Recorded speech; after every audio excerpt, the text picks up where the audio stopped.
Hi Year 12s. In this video I'm going to talk you through writing your action plan for the first assignment, food safety at breakfast. So before we start, I'll show you where I've found this action plan set out. I'm on the all-inclusive food safety at breakfast document. So if I scan back up to the start, this is the first page of the document here. So you just need to move your way down to about page 5. Here we go, and it's got action plan here for you. And on your copy, you'll obviously have the link for this clip. Okay, how to write your action plan. So for those of you who have done food and hospital or child studies at year 11, this will be a recap. For those of you who haven't done either of those subjects, then this will be new for you. And you're more than welcome to obviously rewatch the clip or ask as many questions as you need to in class to make sure you get it right. So here we go, the action plan, straight to the point, 500 words only. Okay, that is a maximum. So you don't have any room to waste any words, no room for waffle, and you try and get as much detail into your 500 words as you possibly can.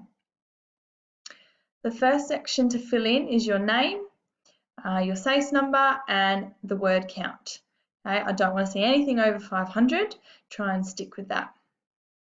Aim. It asks you to copy the bold section from the aim on the task sheet.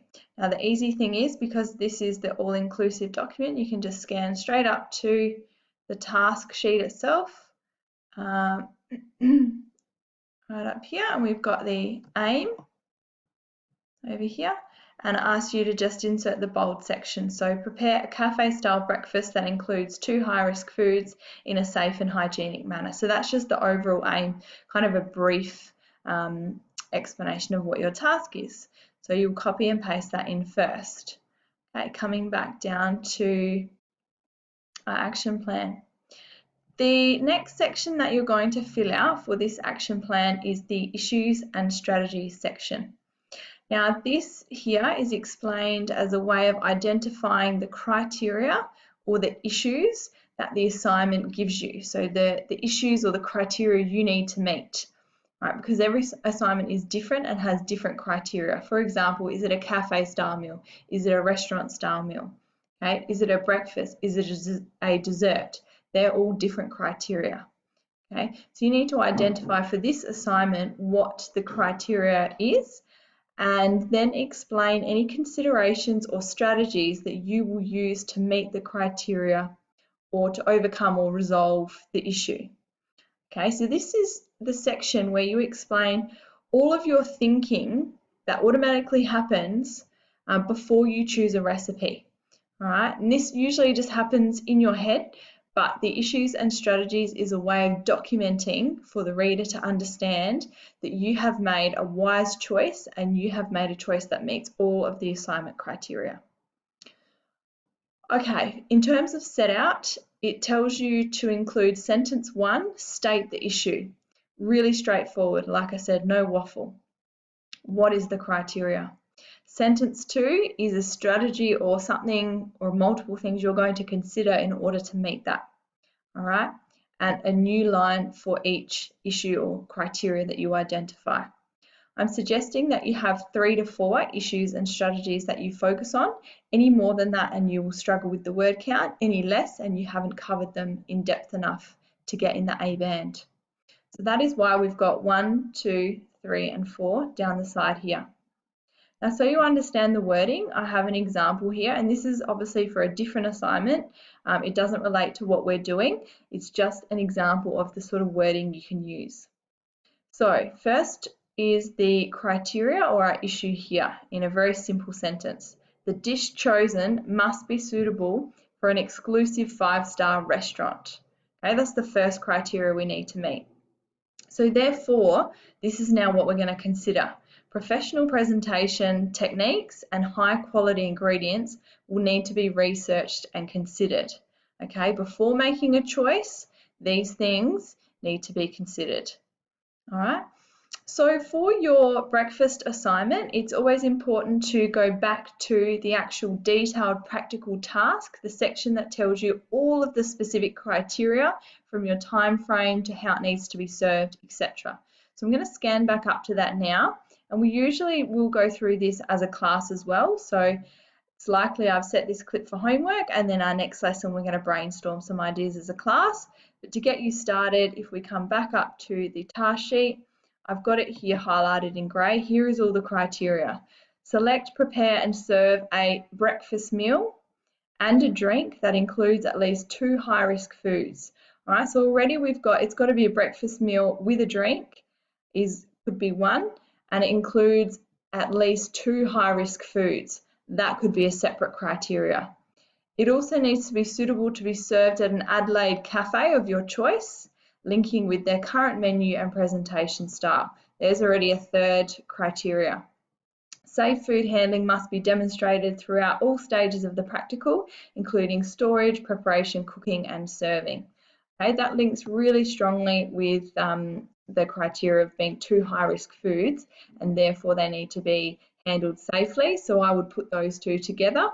The other thing to point out is we always have a very strict timeline. So you may choose for your 4th criteria to talk about the fact that you have 90 minutes. That's going to make a big difference to what you choose, and therefore would be something good to talk about. All right, so we've identified a few different issues here, and then it would be your job to discuss the different strategies that you are going to consider in order to meet them. So for example, if you're saying for your first or your second issue and strategy, it must be suitable as a breakfast meal for a cafe in Adelaide. Researching popular cafe breakfast trends, flavour combination and presentation styles will be important. Okay, something along those lines. And like I said, this section we will discuss as a class. Right, I'm going to keep moving on. Let's pretend we've had this discussion and you have filled in your issues and strategies section, and you've now come to a decision. All right, we will work through that as a class, but let's say you've now come to a decision, and this is how you go about filling in the next section. Oh, typo. Okay, decision. You want to state what breakfast cafe you have chosen, because obviously your dish needs to link with that. So therefore it's important to state what cafe you have chosen. Okay, is it the organic store? Is it Jammers? Okay, whichever it is, just simply write which one it is. We don't need an explanation, just write what cafe it is. Breakfast and drink, in simple terms, but still make it sound a little bit glamorous. Okay, I've got an example here. Don't just write something like cheesy risotto. Instead, 3 cheese risotto topped with baby rocket and pine nuts. How you would read it on a menu. Okay, so you want it to sound like it's off an actual menu. I'm also asking you to identify the high-risk foods, because that is the focus of this assignment. You need to make sure that you are very clear about what 2 high-risk foods you're going to be cooking. Now, we skipped straight down to the implementation plan. For those of you who've done an action plan before, sometimes there is another section in between called the justification.